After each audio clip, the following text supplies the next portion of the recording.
இந்த நாளில் கர்த்தருடைய வார்த்தை நம்ம கேட்க இருக்கின்றோம். யாத்திராகமம்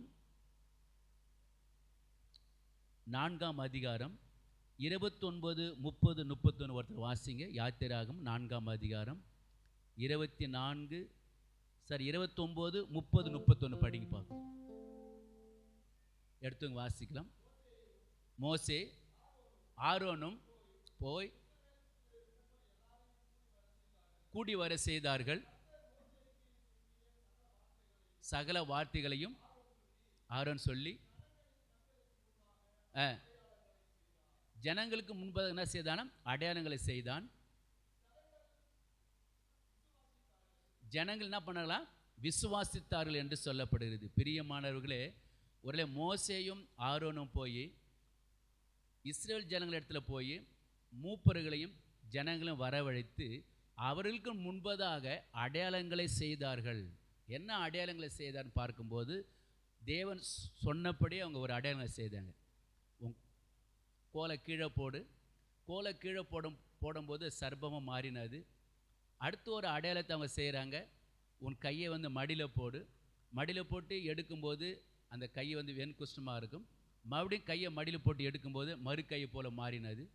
அடுத்து ஒரு அடையாளத்தை அவங்க செய்கிறாங்க.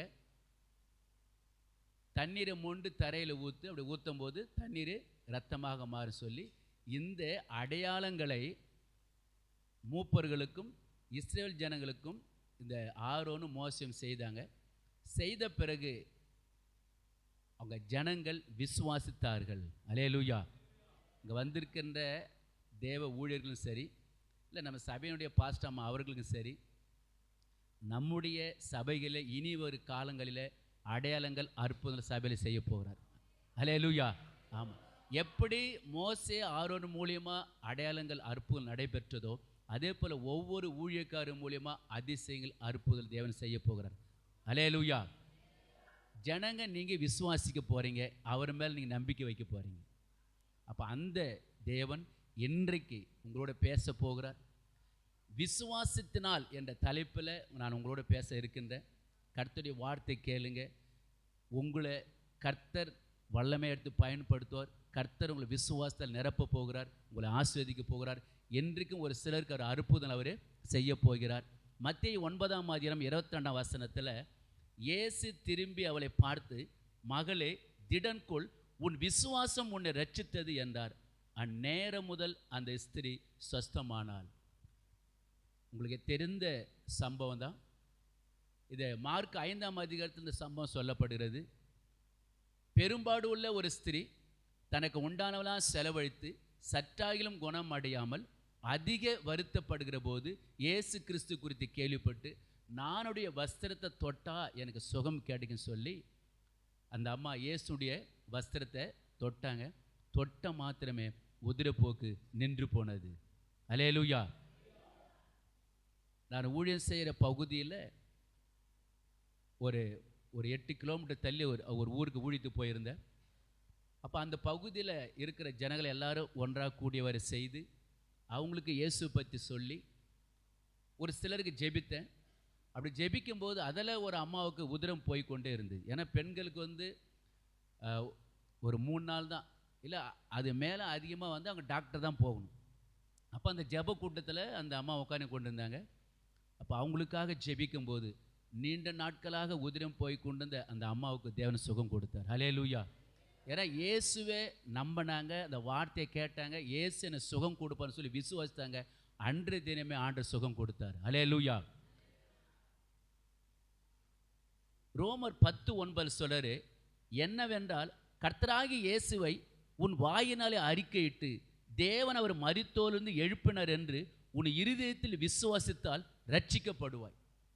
இப்போ நம்ம ஈஸ்டர் பண்டிகை நம்ம கொண்டாடி இருப்போம். இயேசு கிறிஸ்து உயிர் தேர்ந்த திருநாளை நம்ம எல்லாரும் கொண்டாடி இருப்போம். ஆனால் வேத வசனங்கள் சொல்லுது, ரோமர் 10:9 சொல்றாரு, உன் வாயினால அறிக்கையிடணுமா. எப்படி அறிக்கையிடணும்? அவர் சொல்றாரு, உன் வாயினால அறிக்கையிட்டு தேவன் அவர் மரித்தோரிலிருந்து எழுப்பினார் என்று உன் இருதயத்தில் விசுவாசித்தால் நீ ரட்சிக்கப்படுவ. உன் இருதயத்தில் விசுவாசிக்கணும். அவர் மரித்தோர்ந்து எழுப்பினார் என்று உன் இருதயத்தில் நீ விசுவாசித்தனா நீ ரட்சிக்கப்படுவே. இரவு சரியாக 10 மணி அளவில் எங்கள் வீட்டில் ஒருத்தர் வந்து என்னை தட்டி என்னை எழுப்பினார். ஐயா, எங்கள் வீட்டுக்கு வந்து இங்கே ப்ரேயர் பண்ணுங்க. நான் என்னான்னு கேட்டேன். எங்களுடைய வீட்டுக்காரமாருடைய தங்கச்சி வந்திருக்கிறாங்க, அவங்களுக்கு வந்து இரவு நேரத்தில் தூக்கமே வர மாட்டேங்குது ஐயா, நீங்கள் வந்து ப்ரேயர் பண்ணுங்க வாங்க சொல்லி என்னை அழைத்து கொண்டு போனாப்புல. அங்கே போன பிறகு அந்த வீட்டு நிறைய உறவினர்லாம் வந்திருக்கிறாங்க. இந்த மகளும் அங்கே இருக்கிறாங்க. அப்புறம் அந்த பாப்பாவை கேட்டேன், என்ன உங்களுக்கு பண்ணுது? எனக்கு வந்து 1 வருஷமாக எனக்கு தூக்கமாக வரமானுது. அப்போ எப்படி 10 மணிக்கு படுத்துட்டாங்கன்னா மதியம் நைட்டு 2 மணிக்கு தூக்கம் வராதான். 10 மணிக்கு படுத்துட்டாங்கன்னா இரவு 2 மணிக்கு எனக்கு தூக்கமே வருவதில்லை. அதனால் நீங்கள் எனக்காக நீங்கள் ப்ரேயர் பண்ணுங்க அப்படின்னு. அப்போ நான் அந்த குடும்பத்தினர் அந்த மகளெல்லாம் உட்கார வச்சு அப்போ இயேசு பற்றி சொன்னேன். நீங்கள் இயேசு நம்பினீங்கன்னா பாப்பா உங்களுக்கும் சுகம் கொடுப்பாரு, இங்கே இருக்கிற அனைவருக்கும் கர்த்தர் உங்களும் அற்புதம் செய்வார்னு சொல்லி நான் இயேசு பற்றி சொல்ல ஆரம்பித்தேன். அப்படி இந்த மார்க்கு 9ஆம் அதிகாரத்தில் இந்த ஊமையம் செவிடுமான ஆவி பிடிச்ச ஒரு தகப்பனுடைய சம்பவத்தை சொல்லி, அந்த தகப்பன் வந்து இயேசு கிறிஸ்து தகப்பனை பார்த்து கேட்குறாரு, நீ விசுவாசிக்கிறையா அப்படின்னு கேட்கும்போது, ஆண்டவர் நான் விசுவாசிக்கிறேன், ஆனால் என்கிட்ட கொஞ்சம் அவிசுவாசம் இருக்குது அப்படின்னு தகப்பன் சொல்கிறாப்புல. அப்போ இயேசு கிறிஸ்து என்ன பண்ணுறாரு, அந்த ஊமையம் செவிடுமான ஆவி விரட்டி அந்த பையன் மறந்த அசுத்தை விரட்டினார் என்று இந்த சம்பவத்தை சொல்லி ஜெபித்தேன். ஜெபித்து அந்த மகளுக்கு ஜெப எண்ணெய் உள்ளுக்கு கொடுத்து நான் வந்துட்டேன். அப்போ விடியற் காலத்தில் அவங்க என்னை அழைத்தார். அந்த தம்பி வந்து எங்கள் வீட்டுக்கு வழியாக போனப்போ நான் கேட்டேன், இப்போ எப்படி இருக்கிறாங்க அப்படின்னு கேட்டேன். ஐயா, இப்போ எங்கள் மச்சின்ச்சு நல்லா தூங்குறாங்க அப்படின்னு ஒரு அலையே சொல்லுவோமா. அப்போ கர்த்தருடைய வசனத்தை சொல்லி நீங்கள் நம்புங்க, உங்களுடைய இருதயத்தில் நீ விசுவாசித்தனா உனக்கு சுகம் கொடுப்பார் சொல்லி அந்த மகளுக்கு ஜெபித்த பிறகு அந்த நீண்ட 1 வருஷமாக தூங்க வராமல் தூங்க விடாமல் அலைக்கடித்த அந்த பிசாசு அந்த மகளை விட்டு விலகியது. அந்த மகள் வந்து சுகம் பெற்றாங்க. ஹல்லேலூயா. அப்போ இருதயத்தில் நம்ம விசுவாசிக்கும் போது நமக்கு எப்பேற்பட்ட வியாதியாக இருந்தாலும் உங்களை விட்டு விலகும். ஹல்லேலூயா. நம்பி வந்த மனிதர்க்கெல்லாம் நன்மைகள் ஏராளம். நம்பி வந்த மனிதர்க்கெல்லாம் நன்மைகள் ஏராளம். நம்புகிறே நம்பத்தக்க தகப்பனே, நம்புகிறே நம்பத்தக்க தகப்பனே, உம்மை நம்பி வந்த மனிதர்க்கெல்லாம் நன்மைகள் ஏராளம். நம்பி வந்த மனிதர்க்கெல்லாம் நன்மைகள் ஏராளம். என் பல நீதானே, என் கேடகமும் நீர்தானே. என் பல நீர்தானே, என் கேடகமும் நீர்தானே. சகாயம் பெற்றேன், உதவி பெற்றேன், பாட்டினால் உம்மை துதிப்பேன். சகாயம் பெற்றேன், உதவி பெற்றேன், பாட்டினால் உம்மை துதிப்பேன். நம்புகிறேன் நம்பத்தக்க தகப்பனே, நம்பி வந்த மனிதர்க்கெல்லாம் நன்மைகள் ஏராளம். தஞ்சாவூரில் நான் மஞ்சக்காமாலையில் நான் படுத்து கொண்டிருக்கிறேன். ஒரு பாஸ்டர் வீட்டில் தான் நான் படுத்துன்னு இருக்கிறேன். அப்போது அந்த வீட்டில் அந்த பாட்டு ஓடுச்சு, நம்பி வந்த மனிதருக்கெல்லாம் நன்மைகள் ஏராளம். அப்போ வந்து பாடலை புதுசாக அப்போ பெர்க்மன் சாயை பாடின பாடல் புதுசாங்குது. அப்போ அந்த பாடல் நானும் பாடல் கேட்டுக்கொண்டு கூட பாட்டு பாடினேன். நம்பி வந்த மனிதருக்கெல்லாம் நன்மை செய்வேன்னு சொல்லியிருக்கிறது. என் பலன் நீர்தானே, என் கேடகம் நீர்தானே. அப்போது எனக்கு மஞ்சக்காமலை அதிகமாக ரொம்ப பலெல்லாம் குறைஞ்சி போய் தான் அந்த இடத்துல படுத்துருந்தேன். டாக்டர் சொன்னார், நீங்கள் பேசக்கூடாது, பாட்டு பாடக்கூடாது, கூட்டெல்லாம் நடத்தக்கூடாது அப்படி சொல்லி எனக்கு ஆலோசனைலாம் கொடுத்தாரு. ஆனால் 3 நாட்கள் நான் அப்படி தான் வீட்டில் நான் ரூமில் தங்கி கொண்டு இருந்தேன். ஆனால் 3ஆம் நாள் என்னோட கர்த்தர் பேசினார். யோவான் 11ஆம் அதிகாரத்தில் அங்கே வேதவசனம் சொல்லுது, 25ஆம் வசனத்தில் சொல்லப்படுகிறது. படிங்க பார்க்கும் யோவான் 11:25 படிங்க, எடுத்தவங்க வாசிங்க. அந்த வசனத்தின் மூலியமாக ஆண்டவர் என்னோட பேச ஆரம்பித்தார். யோவான் 11. இயேசு அவனை நோக்கி இயேசு அவளை நோக்கி நானே உயிர்த்தெழுதலும் ஜீவனமாய் இருக்கிறேன், என்னை விசுவாசிக்கிறவன் மரித்தாலும் பிழைப்பான். ஒரு அல்லே சொல்லுவோமா? அப்போ என்னை விசுவாசிக்கிறவன் மரித்தாலும் பிழைப்பான் என்று சொல்லி அந்த வார்த்தையின் மூலமா என்னோட பேச ஆரம்பித்தார். சங்கீதம் 47 கடைசியில் சொல்லப்படுகிறது, நான் மரண பரியந்தம் என்ன பண்ண உன்னை வழி நடத்துவேன் அப்படின்னு சொல்லி வேதவாசம் சொல்லப்படுது. சங்கீதம் 48 கடைசி படிக்க பார்க்கும். சங்கீதம் 48 கடைசி வாசனை படிக்க பார்க்கும். சங்கீதம் 48 கடைசியில், இந்த தேவன் என்றென்றைக்கும் உள்ள சதா காலங்களையும் நம்முடைய தேவன் மரண பரியந்தும் நம்ம நடத்துவார். ஹல்லேலூயா. அப்போ இந்த வார்த்தை ஆண்டவர் என்னோடு பேசும்போது உடனே தஞ்சாவூர் இருந்து நேராக எங்கள் ஊருக்கு வந்துட்டேன். திருக்கோவில் வந்துட்டேன். திருக்கோவில் வந்து ஏன்னா வேதவசனம் சொல்லுது, அப்பத்தின் தண்ணீரை ஆசிரிப்பு உணர்ந்தே வியாதியை விலக்குன்னு சொன்னீரே. ஆண்டவர் இந்த தண்ணீரை உங்களுடைய ரத்தமாக மாற்றும் சொல்லி ஒரு செம்பில் தண்ணி எடுத்து இதை உங்களுடைய தண்ணீரை ரத்தமாக மாற்றும் சொல்லி ஜெபிச்சு ஒவ்வொரு நாளும் குடிக்க ஆரம்பித்தேன். கர்த்தர் இதுவரையிலும் என்னை சுகமாக வைத்திரு. ஹல்லேலூயா. விசுவாசத்தினால் நீதிமான் பிழைப்பான் என்று சொல்லப்படுது. அந்த விசுவாசம் நமக்கு ஒரு நாளும் குறையக்கூடாது. ஹல்லேலூயா. விசுவாசம் நமக்குள்ளே இருக்கும். என்னை வலுக்கட்டாயப்படுத்த என்னை ஆஸ்பத்திரி கொண்டு போனாங்க. அப்போ அந்த விசுவாசம் நமக்குள்ளே இருக்க வேண்டும். அந்த கானானே நாட்டை சேர்ந்த அந்த அம்மா பாருங்க, இயேசுவை பின்தொடர்ந்து தான் வராங்க. சீஷர் சொல்கிறாங்க, ஆண்டவர் இந்த அம்மா நம்ம பின்தொடர்ந்து வராங்களே, நீங்கள் எதையாவது சொல்லி அனுப்புங்க. ஆனால் இயேசுக்கு சொல்கிறார், நான் உனக்காக வரல, நான் என்னுடைய ஜனத்துக்கு தான் வந்தேன் அப்படின்னு சொல்கிறார். ஆனால் அந்த அம்மா விடலை. ஆண்டவர் மெய்தான ஆண்டவரே, பிள்ளைகளோட அப்பத்தை யார் சாப்பிடுமா, நாய்க்குட்டில் தின்னுமே அப்படின்னு சொல்கிறாங்க. ஆனால் அந்த அம்மாவுடைய விசுவாசத்தை அவர் பார்க்குறார். அதனால தான் வசனம் சொல்லுது மத்தேயு 15:28, உன் விசுவாசம் பெரியது, நீ விரும்புகிறவிட உனக்கு ஆகக்கடன்னு சொல்கிறார். அந்த விசுவாசம் நமக்குள்ளே எப்போதுமே இருக்க வேண்டும். எபேசு 2:8 சொல்கிறார், கிருபையினாலே விசுவாசத்தை கொண்டு ரட்சிக்கப்பட்டீர்கள், இது உங்களால் உண்டானதல்ல, இது தேவனுடைய ஈவு. ஹல்லேலூயா. இது தேவனுடைய ஈவு. அப்போஸ்தலர் 15ஆம் அதிகாரம் 9ஆம் வசனம் சொல்லப்படுகிறது, விசுவாசத்தினாலே அவர் இருதயங்களை அவர் சுத்தமாக்கி நமக்கும் அவர்களுக்கும் யாதொரு வித்தியாசம் இராதபடி செய்தார். ஹல்லேலூயா. பாருங்க, விசுவாசத்தினாலே அவர்கள் இருதயங்களை அவர் சுத்தமாக்கி. நம்முடைய இருதயம் எப்படி தெரியும் சுத்தமாகும்? விசுவாசத்தால் தான் நம்முடைய இருதயம் சுத்தமாகும். அதான் சொல்றாரு, விசுவாசத்தினாலே அவர் இருதயங்களை அவர் சுத்தமாக்கி நமக்கும் அவர்களுக்கும் யாதொரு வித்தியாசம் இராதபடி செய்தார். இன்னைக்கு கர்த்தருடைய பிள்ளை நிறைய பேர் வந்திருக்கிறீங்க, நமக்கும் மற்றவர்களுக்கும் வித்தியாசத்தை நம்ம காண்பிக்கும். அதான் சொல்றாரு, வித்தியாசம் இராதபடி செய்தார் என்று சொல்லப்படுது. உங்களுடைய விசுவாசம் நீங்கள் சரியாக இருக்கும். இந்த மகளா அழைத்து போயிட்டு வராங்களா, அவங்க இயேசுவை நம்பி இருக்கிறாங்க. அந்த விசுவாசம் நமக்குள்ளே இருக்க வேண்டும். ஹல்லேலூயா.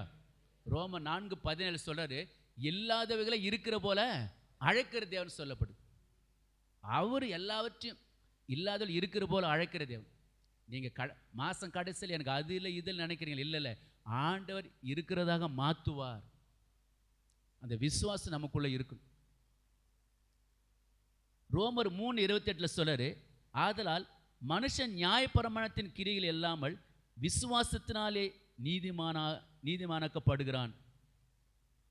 எப்படி மனுஷன் நீதிமானாக்கப்படுறான்னா, விசுவாசத்தினாலே, நியாயப்பிரமாணத்தினால் அல்ல, நியாயப்பிரமாணத்தின் கிரியைகளில் அல்ல, விசுவாசத்தினாலே என்ன பண்ணுறான்னா நீதிமானாக்கப்படுறான். விசுவாசத்தில் தான் அவன் நீதிமானாக்கப்படுன்னு சொல்லப்படுது. இப்போ ஆபிரகாம் பற்றி நம்ம பார்க்குறோம். ஆபிரகாம் என்ன பேர் அவருக்கு? விசுவாசிகளின் தகப்பன். ஒரு அல்லே சொல்லுமா, நமக்கு தகப்பன் யாரு? ஆபிரகாம் தான். அதுதான் எபிரேயர் 12:1 சொல்றாரு, மேகம் போன்ற திரளான சாட்சிகள் நம்ம சூழ்ந்து கொண்டிருக்க இருக்கா? மேகம் போன்ற திரளான சாட்சி நம்ம சூழ்ந்து கொண்டிருக்க பாரமான யாவற்றையும், அப்புறம் சொல்லுங்க பார்க்காம பாரமான யாவற்றையும் சுற்றி நெருங்கி இருக்க யாவற்றையும் தள்ளிவிட்டு விசுவாசத்தை துவக்கிறவரும் முடிக்கிறவருமாகிய யாரை நோக்கி தான் ஓடணுமா?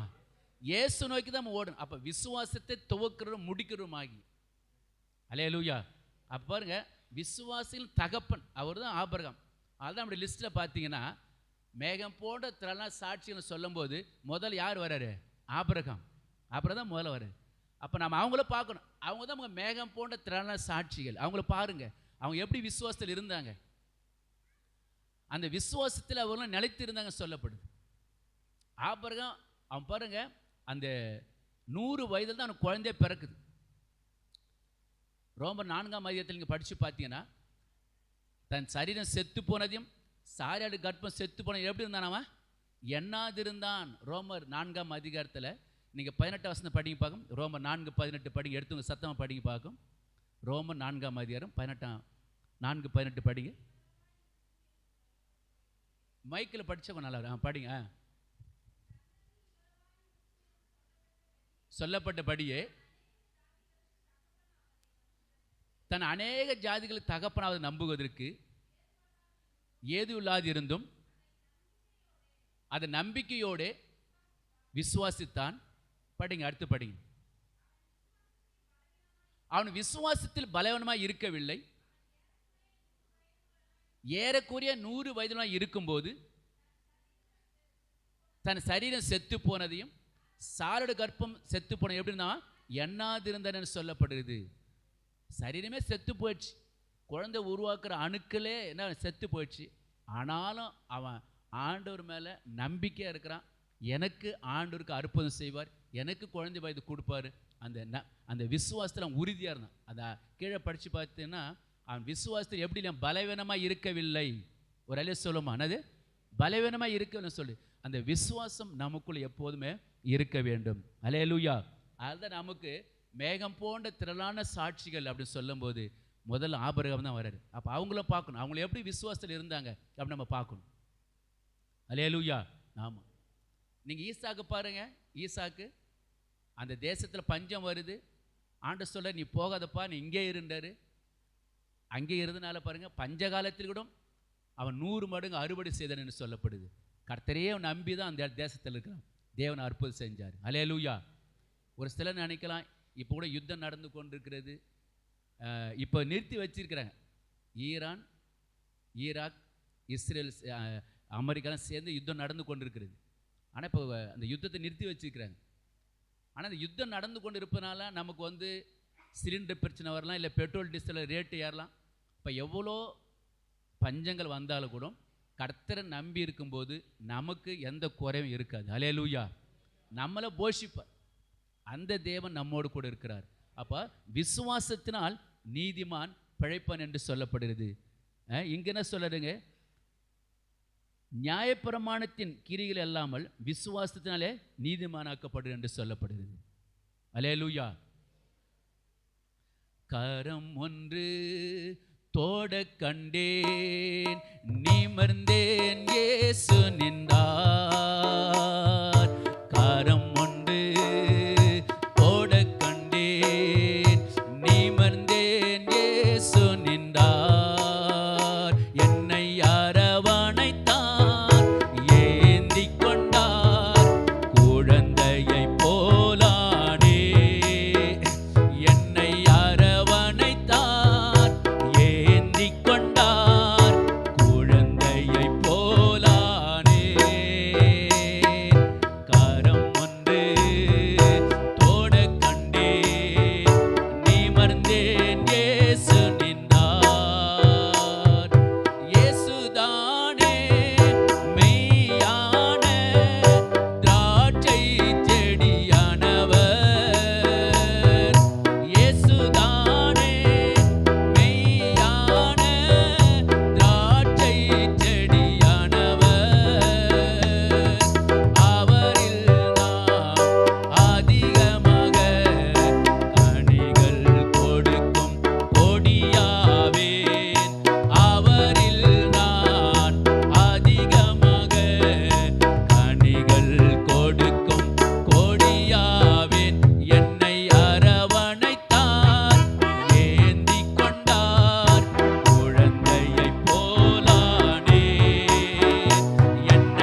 சொல்றாரு, என்னை விட பெரிதான கிரியைகளை செய்வீர்னு சொல்றாரு. அல்லேலூயா. அவரை காட்டில நாம் என்ன செய்ய முடியும்? அதிகமான அற்புதங்களை செய்ய முடியும். அப்போ விசுவாசம் நமக்குள்ள இருக்கணும். அது சொல்ல, என்னை விட இங்கே பெரிதான காரியம் செய்வேன். அப்போ நம்ம எல்லாருக்குள்ளேயும் இந்த விசுவாசம் நமக்குள்ளே இருக்கும்போது உங்கள் மூலியமாக நிறைய அற்புதம் அவர் செய்வார். அல்லேலூயா. அப்போ விசுவாசம் நமக்குள்ளே ஒரு நாளும் குறையக்கூடாது. அப்போ ஜனவரி மாதத்தில் இருந்த விசுவாசம் இன்றைய நமக்கு இருக்கணும். இந்த ஏப்ரல் மாதவில் நமக்கு இருக்கணும். ஆண்டவர் என்ன அந்த விசுவாசாவில் நிரப்புங்க நீங்கள் கேட்கணும். அல்லேலூயா. ஆமாம். அப்போது நீங்கள் ஒவ்வொருவரும் இந்த விசுவாசத்தை நீங்கள் வளர வேண்டும். ஒரு சிலருக்கு நம்முடைய தேவ மனிதர்களுக்கு தெரியும், ஊழியக்காரர்களுக்கு தெரியும், நான் செய்கிற இந்த ஊழியம் விசுவாசத்தால் நீங்கள் நான் செய்து கொண்டு வருகிறேன். அல்லேலூயா. விசுவாசம்தான். அவர் தான் இதை நடத்தி கொண்டு வருகிறார். 3 மாதத்துக்கு ஒரு புக்கு ஊழியமாக இருந்தாலும் சரி, இல்லை நம்பிக்கை டிவியில் செவ்வாய்க்கிழமை 7 மணி பேசுகிறேன், அப்போ டிவி ஊழியத்திலும் சரி, அதுலேயும் விசுவாசம் இன்றைக்கி செய்து கொண்டிருக்கிறேன். நற்செய்தி கூட்டம் நடத்தி கொண்டு வருகிறேன், அதுலேயும் விசுவாசம்தான். இப்போ போன மாதத்தில் 8 மணி நேரம் ஒரு ப்ரேயர் நடத்தணும். தேவன் தான் கூட்டத்தில் சந்தித்தார். இந்த விசுவாசம் நமக்குள்ளே இருக்கணும். அப்படி நீங்கள் விசுவாசத்தில் வாழும்போது அதில் தான் எப்போதும் நிறைஞ்சிருக்கணும். அப்போஸ்தலர் 11:24 சொல்றாரு. அப்போஸ்தலர் 11:24 பர்னபா நல்லவனும் பரிசுத்த ஆவியினாலும் விசுவாசத்தினாலும் நிறைந்தவனுமாய் இருந்தான். எப்படி இருக்கணுமா? விசுவாசம் நிறைஞ்சிருக்கணும். நாம் என்ன பண்ணுறோம்? நல்ல பரிசுத்தல் நிறைஞ்சிருக்கு, நல்லதான், நான் தப்பு சொல்ல. பரிசுத்தல் நிறைஞ்சிருக்கணும், அந்நிய பாஷை பேசணும், ஓகே இருக்கணும் தான். ஆனால் அதே போல தான் விசுவாசம் நிறைஞ்சிருக்கணும். அல்லேலூயா. விசுவாசம் நிறைஞ்சிருக்கணும். அப்போ தான் தேவன் உங்களை வழிநடத்த முடியும். அல்லேலூயா. ஆமாம். அப்போது அந்த விசுவாசம் நம்ம குறையக்கூடாது. நம்ம ஏற்கனவே அந்த செய்தியில் பார்த்தோம், அந்த பெரும்பாடுள்ள ஸ்திரீ பாருங்க, இயேசுவை நம்பி தான் வஸ்திரத்தை தொட்டாங்க. தனக்கு உண்டாலாம் செலவழித்தாங்க. செலவழித்து சற்றாகலும் குணமடையாமல்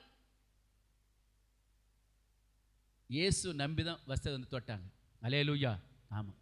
இன்றைக்கு கூட நிறைய பேர் வியாதியோடு வந்திருக்கிறீங்க, இடுப்பு வலியோடு வந்திருக்கிறீங்க, நிறைய பேர் பல் வலியோடு வந்திருக்கிறீங்க. ஆண்டவர் சுகம் கொடுப்பார். ஒரு அல்லேலூயா சொல்லுமா? ஆண்டவர் சுகம் கொடுப்பார். உங்களுடைய விசுவாசம்தான். நீங்கள் மார்க்கு 6ஆம் அதிகாரம் எடுங்க பார்க்க. மார்க் 6ஆம் அதிகாரத்தில் படித்து பார்த்தீங்கன்னா அங்கே ஒரு சிலருக்கு மாற்ற தான் இயேசு சுகம் கொடுக்குறாருன்னு சொல்லப்படுது. மார்க்கு 6ஆம் அதிகாரத்தில் எடுத்தவங்க வாசிங்க சத்தமாக. மார்க்கு 6ல் அவர் கிராமங்களை சுற்றி திரிந்து ஒரு சிலருக்கு மாற்றம்தான் பண்ணார், அவர் சுகம் கொடுத்தார் என்று சொல்லப்படுது. மார்க்கு 6ஆம் அதிகாரத்தில் 5ஆம் வசனம் படிக்கிறேன்.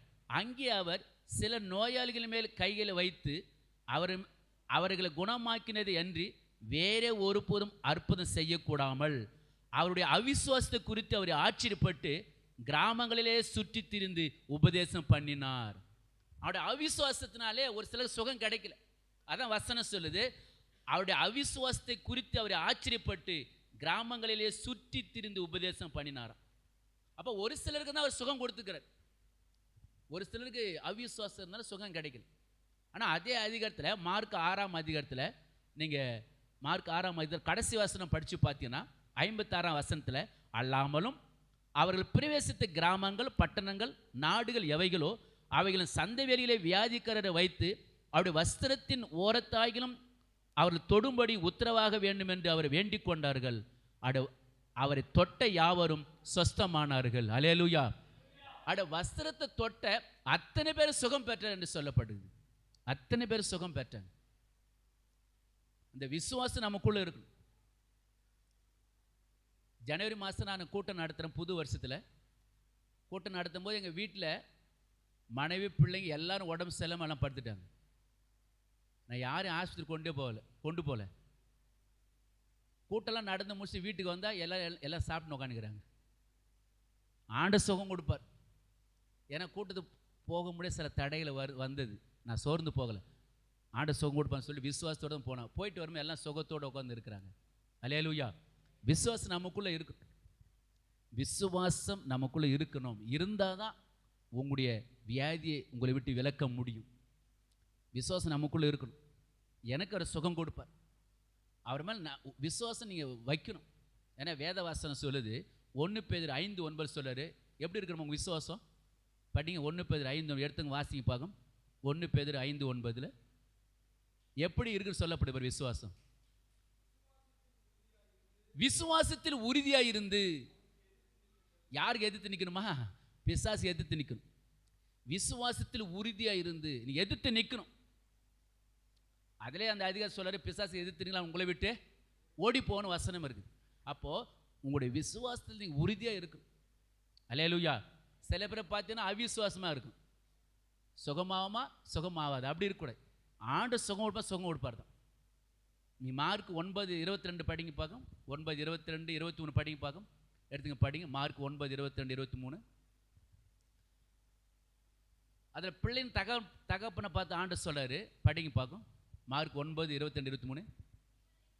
இவனை கொல்லும்படி அது அநேக தரம் தீயிலும் தண்ணீரும் தள்ளிட்டு நீர் ஏதாவது செய்யக்கூடுமானால் எங்கள் மேல் மனதிருங்கி எங்களுக்கு உதவி செய்யும் என்று என்றான். இயேசு அவனை நோக்கி, நீ விசுவாசிக்க கூடுமானால் ஆகும், விசுவாசிக்கிறனுக்கே எல்லாம் கூடும் என்றார். அடுத்து படிங்க. உடனே பிள்ளையின் தகப்பன், விசுவாசிக்கிற ஆண்டவரே, ஆனால் என்னுடைய அவிசுவாசம் நீங்கும்படி கண்ணீரோடு சத்தமிட்டு சொன்னான். அவன் சொல்கிறான், ஆண்டவரே என்கிட்ட கொஞ்சம் அவிசுவாசம் இருக்குதுன்னு சொல்கிறான். இப்போ அவிசுவாசம் நமக்குள்ளே இருக்கக்கூடாது. விசுவாசத்தில் நீங்கள் உறுதியாக இருக்கணுங்க. அல்லேலூயா. நீங்கள் அப்படி உறுதியாக இருக்கும்போது உங்களுடைய எல்லா ஜப குறிப்பெல்லாம் அவர் நிறைவேற்றுவாருங்க. அல்லேலூயா. ஆமாம். யோசேப்பை பாருங்க, அவனை சிறைச்சாலையில் போட்டாங்க. சிறைச்சாலை போட்ட பிறகு வசனம் சொல்லுது, கர்த்தர் அவனோடு கூட இருந்து அவன் காரியத்தெல்லாம் வாய்க்க செய்தாராம். அல்லேலூயா. கர்த்தர் அப்புறம் அவனோடு கூட இந்த காரியத்தை வாய்க்க செய்தார். உங்கள் காரியத்தை அவர் வாய்க்க செய்வார். உங்களோட கூட இருக்கிறார். எப்போ தெரியுமா? நீங்கள் அவர் மேலே முழுச நம்பிக்கை வைக்கும்போது. எனக்கு அவர் அற்புதம் செய்வார், எனக்கு சுகம் கொடுப்பார். நம்பிக்கை வைக்கணும். இங்கிலாந்து கேப்டன் வந்து ஒரு சிலருக்கு தெரியும் நினைக்கிறேன். அவர் ஃபுட்பால் நல்லா விளையாடுவார். அந்த இங்கிலாந்து கேப்டன் வந்து ஒரு முறை நம்ம இந்தியாவுக்கு வந்தார். ஏன்னா அவருக்கு வந்து அந்த விளையாட்டு போட்டிலாம் விளையாடி அவர் வந்து என்னென்னா ஆண்டவருக்காக நான் ஊழியம் செய்யணும்னு சொல்லி ஒப்பு கொடுத்து அந்த விளையாட்டு துறையை விட்டு வெளியில் வந்துட்டார். அப்போ அவர் சம்பாதித்த பணத்தை வைத்து கொண்டு ஒவ்வொரு நாடுக்கும் ஊழியத்துக்கு போனார். அப்படி ஊழியத்துக்கு போகும்போது நம்ம இந்திய தேசத்துக்கு ஒரு முறை வந்தார். வந்த பிறகு அவர்கிட்ட இந்த இந்திய தேசத்தில் வந்த பிறகு அவருடைய பெரிய மகன் இறந்து போயிட்டான். ஏன்னா அங்கே இந்த சூழ்நிலை சரியில்லாமல் இறந்து போனதுனால மறுபடியும் ரிட்டர்ன் வந்து இங்கிலாந்துக்கு அவர் போயிட்டார். மறுபடியும் கொஞ்ச நாள் கழித்து 2 பிள்ளைகளுக்கு திருமணம் பண்ணி வைத்து 2 பிள்ளைங்களோடு வந்து நம்முடைய இந்திய தேசத்துக்கு வராரு. அப்படி வரும்போது 2 பிள்ளைகளும் பெண் பிள்ளைகள் திருமணம் ஆகி மருமகனோடு இந்திய தேசத்துக்கு வராரு. அப்படி வந்த பிறகு 2 மருமகளும் 2 பெண் பிள்ளைகளும் இறந்து போயிட்டாங்க. பெண் பிள்ளைகளும் அவங்க இறந்து போயிட்டாங்க. இன்னும் ஒரு சில நாட்கள் ஆன பிறகு இன்னொரு மருமகன் இறந்து போயிட்டாப்புல. இன்னும் ஒரே மருமகன் தான் இருக்கிறாப்புல. அப்போது ஒவ்வொரு இடங்களும் அவங்க ஊழியம் செஞ்சு வந்துருக்கிறாங்க. அப்போ அவங்ககிட்ட இருந்த எல்லா பணமும் செலவழிஞ்சிச்சு. கொஞ்சம் காசு தான் இருக்குது, எல்லாம் செலவழிஞ்சிச்சு. அப்போது ஒரு நாள் ஆச்சுன்னா அந்த கேப்டன் அவர் வந்து உடம்பு செலம் ஆயிட்டாப்புல. உடம்பு செலம் ஆன பிறகு அவங்க மருமகனை பார்த்துக்கிறாரு. அப்பா எங்கள் பசி எடுக்குது, எதாவது உணவு வேணால் வாங்கி கொண்டு வாங்க. அப்போ அந்த நேரம் பார்த்து அங்கே வந்து சக்கரவள்ளி கிழங்கு ஒருத்தன் விற்றுன்னு வந்தான். அப்புறம் அந்த கிழங்கு வாங்கி அவர் கொடுத்தாரு, சாப்பிட்டாங்க. அந்த நாள் போயிடுச்சு. அடுத்த நாள் ரொம்ப அவர் உடம்பு சரியில்லை, ஜுரம் அடிக்குது. அப்போது அவங்க மாமனார் சொல்லார், அதான் அவர் கேப்டன் அவர் சொல்லார், அப்போ எனக்கு ஜுரம் அடிக்குது, நம்மக்கிட்ட கொஞ்சம் எண்ணெய் இருக்குது தானே, அந்த எண்ணெயை ஜெபம் பண்ணி எனக்கு தடவுனாராம். உடனே அந்த மருமகன் சொன்னாராம், ஐயா நான் அந்த எண்ணெய் நான் ஜெபம் பண்ணி தரேன், ஆனால் அது மண்ணாண்ணையாக இருக்குது, நான் எப்படி ஜெபம் பண்ணி கொடுக்குறது? அது என்ன இருக்குது? மண்ணாண்ணையாக இருக்குது, மண்ணெண்ணெய், அதை எப்படி ஜெபம் பண்ணி கொடுக்குறது? அப்போ அவர் சொன்னாரா, பைபிளில் எந்த எண்ணெயும் போடலை, ஆனால் எனக்கு ஜெபம் பண்ணி தடவுனாராம். அதே போல் மண்ணானே ஜெபம் பண்ணி தடன பிறகு அவர் ஜுரம் அவரை விட்டு விலகினது, ஆண்டவர் சுகம் கொடுத்தாரு, அவர் ஊழியம் செஞ்சார். அல்லேலூயா. ஏன்னா வேத வசனம் சொல்லுது, இயேசு கிறிஸ்து பாருங்க, நீங்கள் வேதஸ்தர்களுக்கு ஜெபம் பண்ணி என்ன பண்ணுங்க, எண்ணெய் பூசி தடவும் சொல்லு, நீங்கள் ஜெபம் பண்ணி தடவுங்க, சுகம் பெறுன்னு சொல்லப்படுது. அல்லேலூயா.